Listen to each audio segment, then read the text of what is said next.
Hi everyone! Today we're talking about another MBTI couple, namely ISFP and INFP. I started a series a few weeks ago exploring and breaking down different pairings between MBTI types, and today I'm going to talk about INFP and ISFP. For the other videos, feel free to check out the playlist. Okay, so what are some of the most important things to take into account when it comes to a potential romantic relationship between these two quite similar types? Well, since both INFP and ISFP share introverted feeling as their hero or dominant function, of course, the first thing that our minds will jump to is that this is actually a pretty good pairing and there's a lot of potential here. Sharing that dominant function is usually one of the, let's say, easiest ways to connect with someone else because it feels like they really understand our soul. It feels like they really understand where we're coming from. And so the communication can also be a little bit easier to kind of support, okay? And I feel like particularly when it comes to FI, a function that is often misunderstood, and even Carl Jung himself was saying that while he was working with FI individuals, he often had difficulty like getting information and kind of getting more contact with the depth of that person, because FI is an introverted function, and on top of that it's a highly subjective, highly personal function that doesn't always express itself verbally so much, unless of course the person feels really comfortable and safe. And so when two individuals with FI as a dominant function are together, this can really be a great avenue for them to feel like, oh, maybe the other person will kind of intuitively understand me and I won't have to explain my soul as much because there is that common ground and that similarity. However, this can be a double-edged sword because while it could help the two individuals have this understanding and ease in communication, it can also make it difficult when they have conflicting values. So generally we know that FI has a lot to do with kind of connecting to one's own values and making decisions based on those. But if the two individuals, the INFP or ISFP, they have different personal values because people are different, yeah. So let's say that one of them really values growth and freedom and the other one values something kind of contrasting like stability and tradition because of how they were raised or whatever. This can actually be a really challenging spot, contrary to popular belief, because when in a long-term romantic partnerships, the values are not aligned or they are quite opposite, this can cause a lot of conflict in the decisions that the couple makes. And since both of these people will be highly in tune with their values and a little bit stubborn in letting go of them or making choices that are not fully aligned with them, this can cause a lot of conflict and tension between the two partners. So it's funny, it's a double-edged sword, yeah.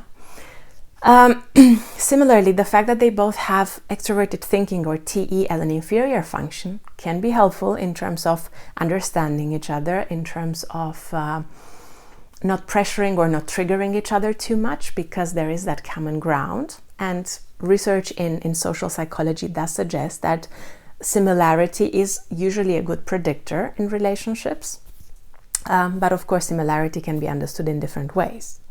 However, a lack of TE in this couple in general can also cause some other challenges. When the couple maybe progresses in their lives and they start having a family or something like that, there will be a lot of things that will require a TE-like approach, whether we are actually using TE or another function that can kind of take the role of that. But dealing with a lot of responsibilities, being practical in decision making, being efficient and organized, and having systems and structures that support one's life so that one doesn't burn out, for example. Both of these types can struggle with that. And so in a long-term partnership, they might push the responsibility on the other person, sometimes even unconsciously, because they don't feel comfortable doing it, so they might push it on the other person. And of course, the other person is also not comfortable with it because it's also not their preferred function, so they might push it back. And this can cause this ping-pong and resentment that could come up in time. Whereas if one of the partners had a stronger TE, or at least maybe it was a J type, where another function could kind of take the role of TE, this problem could be handled a little bit more easily. But then, of course, some other challenges would come out of that. Okay, another aspect to look at is the difference in sensing and intuition functions. So ISFP has a preference for NI and SE, and INFP has a preference for NE and SI. And sometimes the different way in perceiving information through their N and S functions can cause certain challenges in communication, in understanding each other, in opinions, although I wouldn't say it will be such a big deal. Like sometimes they might notice they have different opinions or different views and they might get into a conflict, but generally speaking, because none of them are like dominant in one of these functions, and the functions are a bit more balanced, it could actually be also a helpful thing, because having different perspectives, having different ways of learning or understanding things could help them to have a complementary view. And I would say in general will not be an extreme pain point or something that could cause a lot of conflict in this dynamic. And then of course, here I would really add the fact that Enneagram can play a really interesting point. The video is not about Enneagram, so I'm not going to go too deep into it, but depending on the Enneagram types of these two individuals, this might also be an interesting thing to look at. So a lot of FI hero types have a preference for Enneagram 4, and some of them also for Enneagram 9. And I would say that if both of these people are Enneagram 4, this can add on to my initial point about FI kind of triggering each other, because Enneagram 4 is a reactive type. And so a lot of FI dominant types can be a 4 and hence a reactive type. And this could cause a little bit more drama and conflict in the relationship. However, if one of the people, for example, is an Enneagram 9 or even an Enneagram 2, which would be a positive outlook type, this could create a little bit more balance, because the reactive type could have that space to react emotionally, and the positive outlook type, like the 9, for example, could offer them that space, could contain them, so that the 4 could express their emotions and their anger and so on and so forth in a safe space without the conflict escalating too much.